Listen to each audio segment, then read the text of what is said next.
How's it going, guys? So I'm gonna be working on my girlfriend's car, her Mazda CX-5 GT Grand Touring Edition. It's the model that comes with the Bose audio system. I wouldn't really recommend it, especially if you're trying to, replace the infotainment system with a bigger LCD screen. I wouldn't really recommend this package because then again, there's really no infotainment system that will actually fit it. Actually, let me rephrase that. There's no wiring harness available for this vehicle, and the one that's available for it is the models below it. So I'm gonna be replacing the brake rotors, the front ones, and I'll do the rear ones. But unfortunately, with the daylight just going down, I don't think I have enough time to do the rears as well. So I'm gonna just do the front. They are squealing, so fortunately I'm just gonna replace the whole entire brake rotor, and instead of getting these plain vented discs without no drilled or extra vents on them for like the slotted and drilled and slotted, sorry. And so the rear, I think it is solid disc. I don't think it's vented. Yes, it's a solid disc. It is not vented, so it's kind of weird. I guess it's for a GT model. You would hopefully have it as a vented disc as well for the rear. Unlike my car, my Mercedes, it's vented. So vented is basically just that extra opening right there where it releases out the heat, so that way there's not too much heat while you're braking. And with the extra holes, it helps a little bit more further. So I got these ones. It is kind of weird, I gotta have it backwards, but I'm just gonna show you guys. So for some odd reason, the rear disc brakes or brake rotors, whichever one you call it, are larger than the front ones. Kind of odd, isn't it? Well, usually I never heard of that before. It was kind of weird to see that the specs on these are larger than the ones in the front, because usually with this, in most vehicles you use the front brakes. I mean, many vehicles you usually use the front brakes mostly. So it's kind of odd to see that this rear one is larger than the front ones, but it's okay. So I'm not sure exactly why. It's just I think it was an inch. No, actually it wasn't possibly it was an inch. I would say a quarter to an inch size difference. So I got these ones. These are really nice. So I'm gonna break these in. So basically I'm not gonna change the brake pads. So I'm gonna use the old brake pads to break out all this zinc, black zinc, to oxidize it. So that way you'll notice later on when you drive the vehicle that it becomes like a little metallic silver look right underneath. So once you break it in, all this black paint will get scraped off. This black paint basically just to protect it from getting rusted so easily, just like that. It is very ugly. So I've tried spray painting one of my disc brakes before. It does kind of come off, flake off eventually. So this is basically really nice and good. I forgot what it's called, that you don't spray paint these. You kind of I don't remember exactly what it was called. One of my friends actually owns a shop that does it. So he lives up in Florida, but I think he's back in California, so I'm not really sure exactly. I haven't seen him for years. So it does fit. It's the right size. It does have in the packaging left and right, L and R, but technically it doesn't really matter. They're about the same size disc brakes, so it doesn't really matter where you put it and which side it is. But it does matter for the rear and front, so different sizes. But if you're very perfectionist about it, anal or so, yeah, just follow what the box says. Most likely they didn't put in the correct box, who knows. So I'm looking at the coding here, the lettering, so it doesn't specify what it is. So the thickness is 26 millimeter.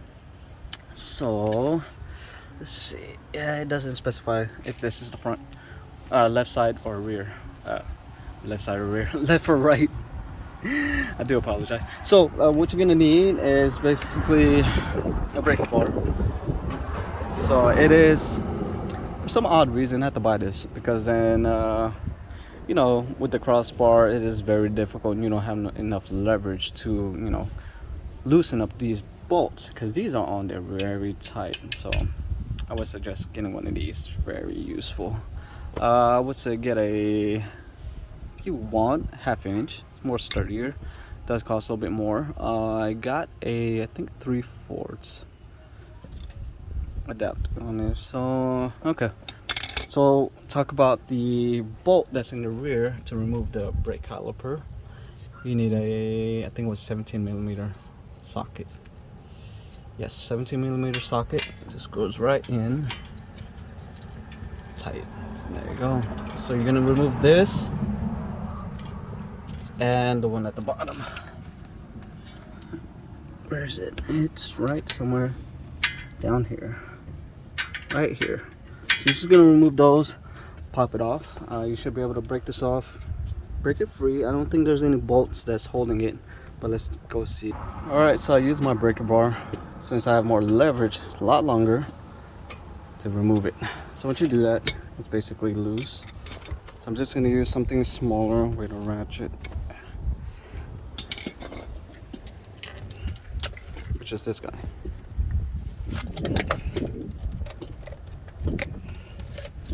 So I'm gonna loosen it up. Maybe I should just start from the bottom.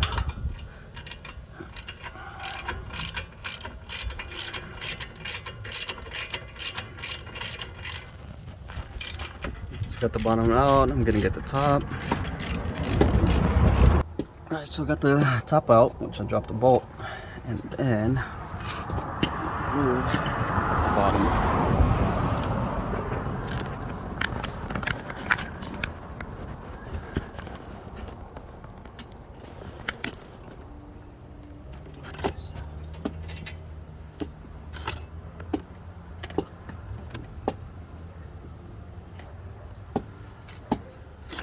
So this, it'd be nice if I had something to hold it in. You know what? Let me get something to hold it. Please. Actually, you know what? If you had an extra hand set of hands or friend, I can help you. Definitely. Oh, this is when it's stuck. So you're gonna have to break this out using the mallet or hammer.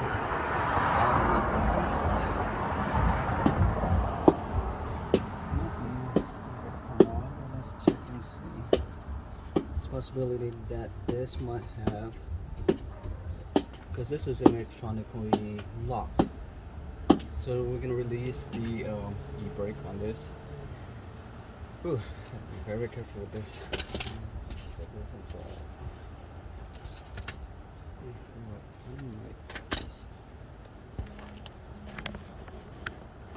Okay, so what I did was hit every single section of the rotor with the hammer. Okay, so I'm gonna show you guys. Oh, hopefully this really does not fall. I'm really scared. So instead of using the head part to bang it, I basically use this. So you're gonna hit every section, every piece of corner or side of the brake rotor. Just keep going around in a circle, keep hitting it pretty hard. Just be very careful not to hit yourself with this. So it comes off.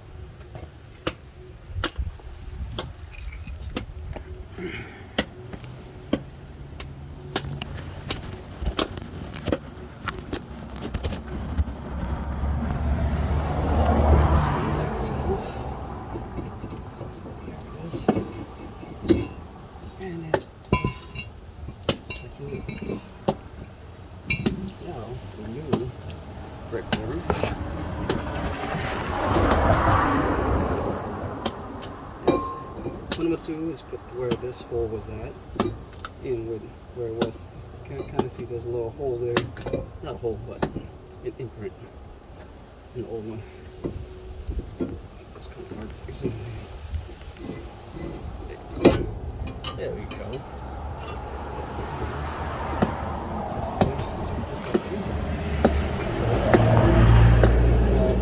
careful because it is a lot thicker than it used to be. So it is harder to adjust it. Perfect. Top one was this bolt.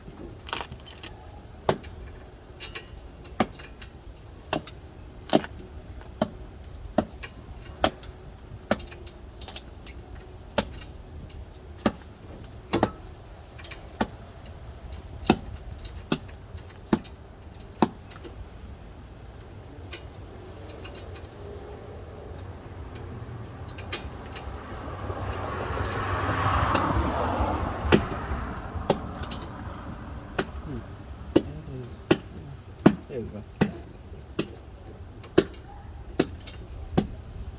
think I got it.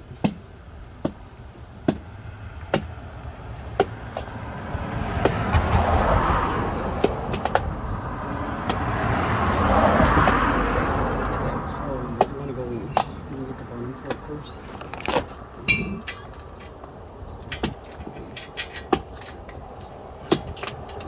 So I can see the bottom.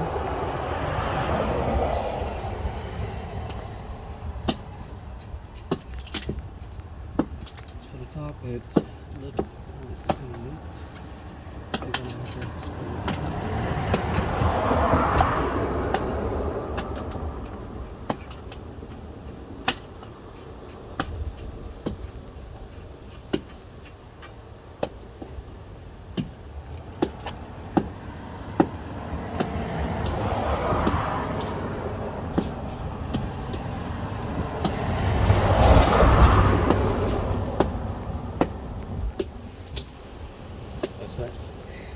So when you're done, you want to make sure that you make everything very tight, especially this bolt. You don't want to have it loose. Make sure you give it a little bit extra, turn, not too much to where you end up breaking this, because this is made out of aluminum and you don't want to break it. So right now, looks great, except for the rust. I can definitely sand this down using a metal brush and drill, just go around it in here. Or you could just use one of those little metal brushes, just scrape it off like a little toothbrush and go around it. Same with this, if you're very picky and you want to make it look nice. But that's that, guys. Alright, so let me know what you guys think. We'll do the next side. I'm not going to include it in this video. It's a little bit too long to include all 4 disc rotors, so I'll probably do the rear if I got enough chance in time. Alright, hope you guys enjoy. Let me know what you guys think. If you guys got any questions, comment below. Definitely, if you were wondering when did I purchase these, I'll leave a link. Just let me know if you want to know where these were bought.